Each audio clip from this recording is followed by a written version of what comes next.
Hello guys, welcome to Aditya movie blogs. నిన్న Sarzameen movie చూశాను.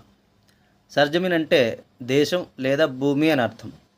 ధర్మ ప్రొడక్షన్స్ బ్యానర్ మీద కయోజ్ ఇరానీ, బొమ్మన్ ఇరానీ కొడుకు ఈ మూవీని డైరెక్షన్ చేశారు. ఇది అతనికి ఫస్ట్ డెబ్యూ మూవీ. అలాగే పృథ్వీరాజ్ సుకుమారన్, కాజోల్, ఇబ్రహీం అలీ ఖాన్ అంటే సైఫ్ అలీ ఖాన్ కొడుకు ఇతను. ఈ ముగ్గురు మెయిన్ లీడ్గా ఈ మూవీ రిలీజ్ అయింది. జియో హాట్‌స్టార్లో స్ట్రీమ్ అవుతోంది డైరెక్ట్గా ఈ మూవీ. కథా విషయానికి వస్తే, పృథ్వీరాజ్ సుకుమారన్ ఆర్మీలో ఒక పెద్ద ఆఫీసరు. అతని భార్య కాజోల్. వీళ్ళిద్దరికీ హర్మన్ అనే కొడుకు ఉంటాడు.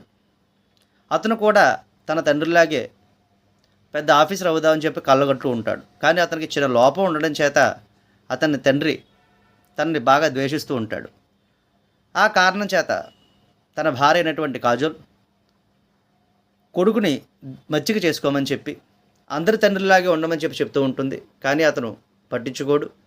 ఒకనొక సమయంలో అతని కొడుకుని టెర్రరిస్టులు కిడ్నాప్ చేస్తారు.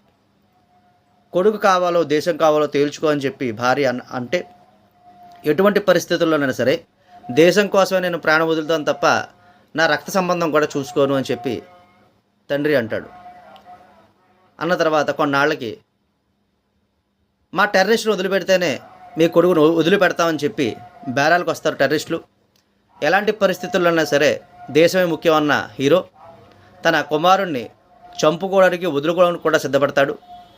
ఆ విధంగా కొన్నాళ్ళకి టెర్రరిస్టుల మధ్య పెరిగిన కొడుకు వెనక్కి వస్తాడు.